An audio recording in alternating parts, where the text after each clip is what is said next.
Hey folks, Robbie Payne here with Chromebox coming at you today with a full review of the Toshiba Chromebook 2 2015 edition. Now, it is important to note this is the 2015, not the 2014 edition. If you go to the store, you go to Amazon or somewhere to pick one of these guys up later after the review, make sure that you denote the 2015 edition. Between the box, the outside of the casing of the device, uh, it's a bit hard to tell the difference between the two, but there are differences and they're worth noting for sure. Um, some of those include the same screen from last year, which is awesome. It was a great screen. There's really no reason to change that. I didn't get any dead pixels. I am getting a little bit of light bleed. This is an affordable device, so there's certain things you're going to expect. But the viewing angles are amazing. The brightness is great. The colors are awesome. I have nothing bad to say about this display. You're also getting the inclusion of Skull Candy audio coming up through the keyboard, which has been fantastic. Nice and full sounding. I'm unsure whether it sounds better or worse than last year. It seems to me, I don't have one on hand to test last year's model. It does seem to me to have fuller sound. Some of the most enjoyable laptop speakers I've used, including the Pixel. You've got a lot of the same build going on here, a lot of the same materials actually. This tries to be less aluminum feeling, a little bit more plastic feeling, and the overall color is actually darker than last year's. But the lid, a lot of those things are going to be familiar if you've ever touched last year's Toshiba Chromebook 2. Trackpad remains pretty much unchanged. We get some fans because as I'm getting around to this, there is a substantial change on the inside. So last year's model only came with the Bay Trail processor, which is fine, and it got day-to-day stuff done pretty easily and was workable for most folks that are going to use this thing in the living room on a couch, hitting Facebook, that kind of stuff. However, for me personally, I really wish that they would make this device with a little bit more oomph to it. And this year they decided to put the fans back in. They kept the form factor pretty slim. They put the fans back in and offer the i3 and Celeron versions of the fifth generation processors from Intel. And so what that means is you get great battery life still. 7 to 9 hours was pretty regular for me. This is the i3 model with 4 gigs of RAM. They offered last year's the 4 gigs of RAM also. I do wish they had an 8 gig option, but I kind of wish that with every Chromebook at this point. Um, but they have the i3 and the Celeron models, and they both respectively get tons better benchmarks and day-to-day processes done way faster than last year's Bay Trail processor. And so for me, having the i3 or the Celeron, honestly, I don't know unless you have a specific use case for it. I'm not sure that I would spend the money on the i3 processor. Benchmark wise, we're talking a couple thousand points difference. I think between 13 and 14,000 for the Celeron, and somewhere between 15 and 16,000 for the i3. It doesn't make a lot of real world difference, to be honest with you. And so I would highly recommend at the price point. I think you can stay in the 329 range with this guy in the Celeron model. I would highly recommend doing that unless you have a specific need for that i3. Um, Other than that, a lot of things have remained unchanged. One of the great things they did add onto this guy was a backlit keyboard, which is really, really cool. There's not a whole lot of Chromebooks that offer backlit keyboard. To my knowledge, this one and the two Pixels, unless I'm forgetting something, which I'm sure you guys will let me know in the comments if I have forgotten something.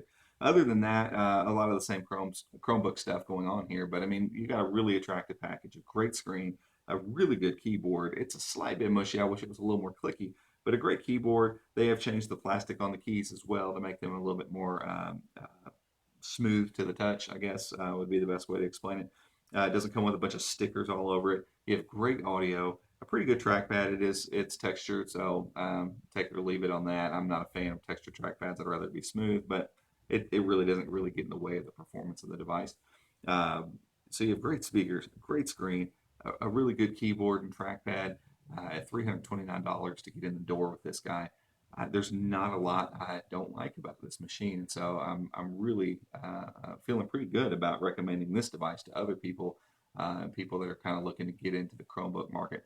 But after having said all that, let's take a quick tour around the device, look at it up close a little bit, kind of see some of the things I'm talking about, and we'll wrap up the review here in just a minute.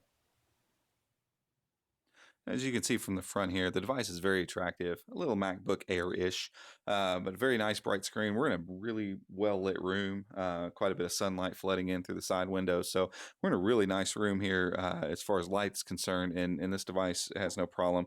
The screen is not anti-glare, so that's something to keep in mind. So there is some glare that will come off of it. Let's see if I can catch any of that. You can kind of see. Yeah, there you go. So keep in mind there's going to be a little bit of glare.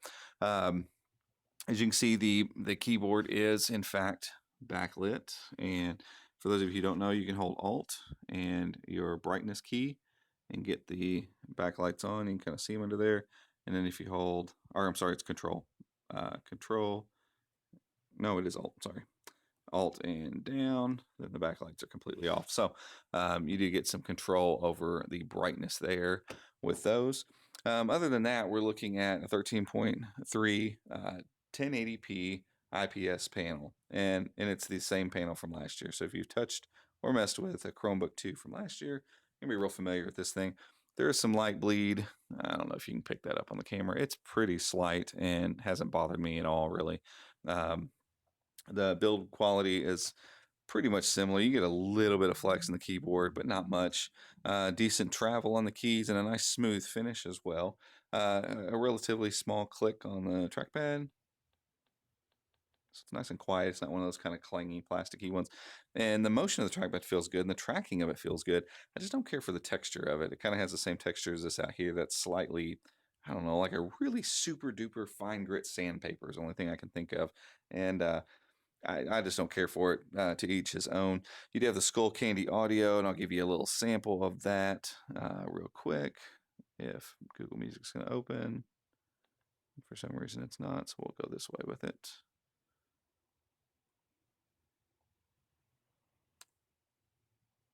I have the small player down here, and sometimes for whatever reason it just doesn't like to open. I'm not really sure why. It's done. Oh, there. Now it's going to come up.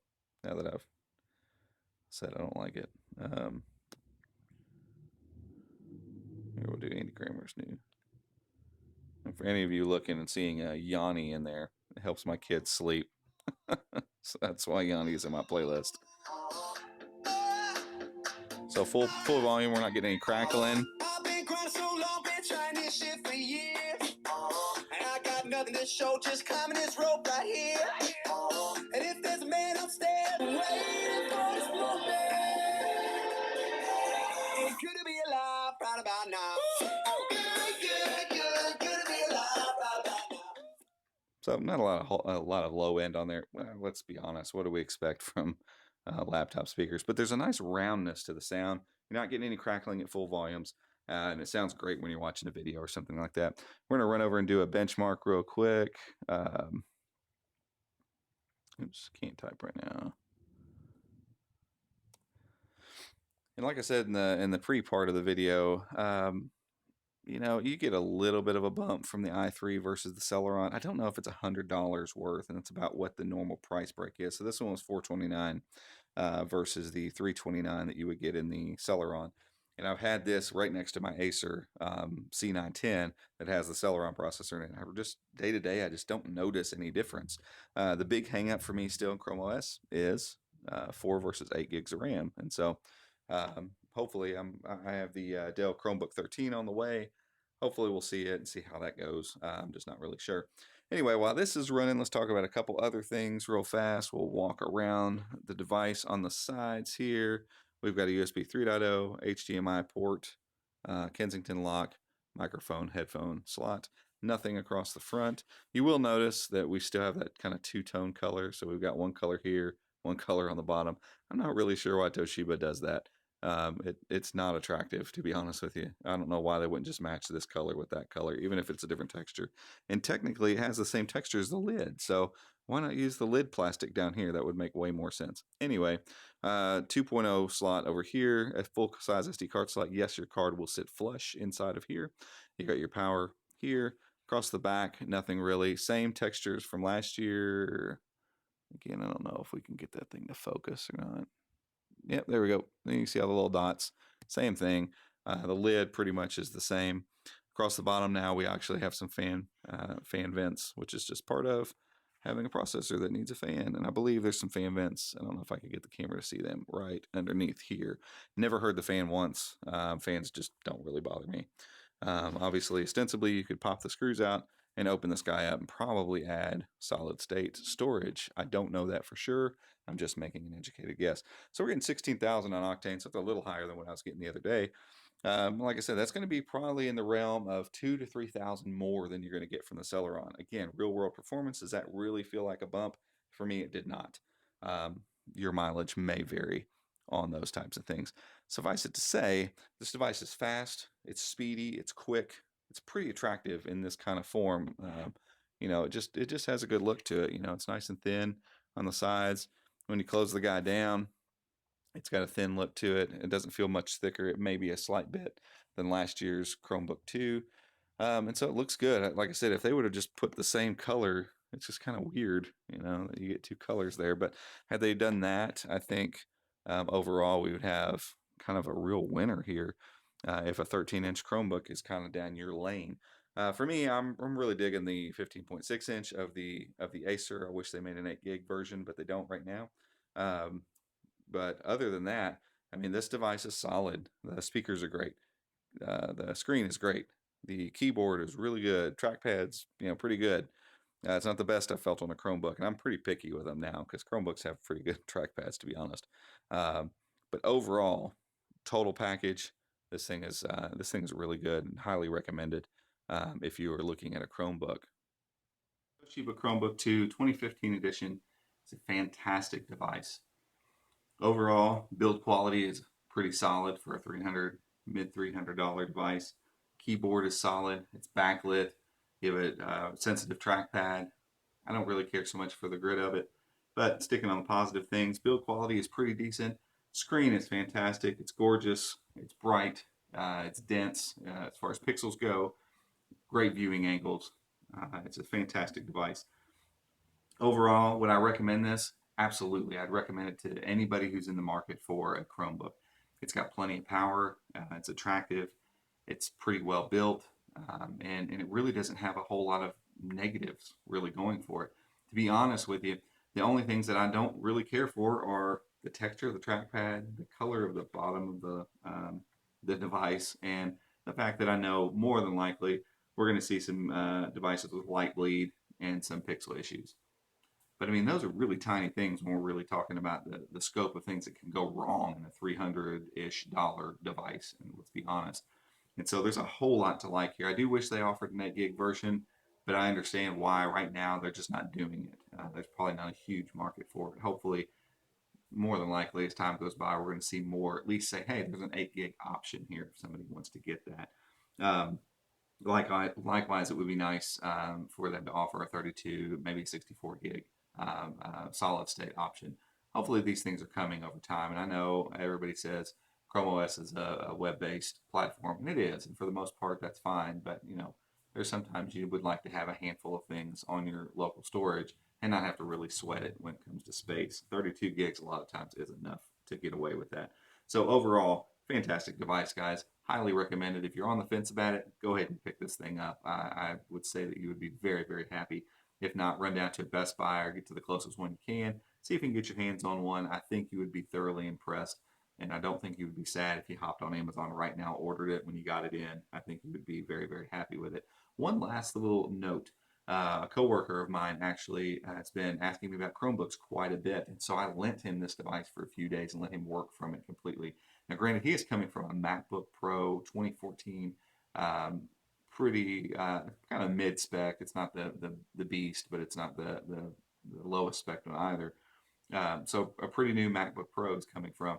And after using this for a few days, I'm happy to say that he's getting ready to become a Chrome OS user and ditch Mac OS. Now, am I saying Mac OS is better or Chrome OS is better than Mac OS? Not at all. I don't want to start that kind of flame war.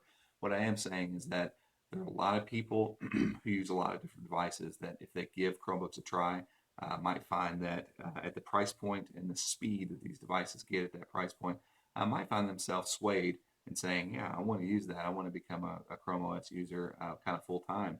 You never know. And this guy right here is well worth trying out, especially if any of you are Windows users, Mac users, and thinking, hey, I might try a Chromebook. Try this one because this one could win you over. And matter of fact, it did here in the office just this week. So um, again, Toshiba, kudos. You did pretty well here. Until next time, guys. If you like videos like this, give a thumbs up. Subscribe to the channel below. The more of those, all that stuff that I get, the more likely it's going to be that I can keep doing this and keep putting some more time and more effort into it as time goes on. Thanks for sticking around. Thanks for watching. And until next time, guys. See you later.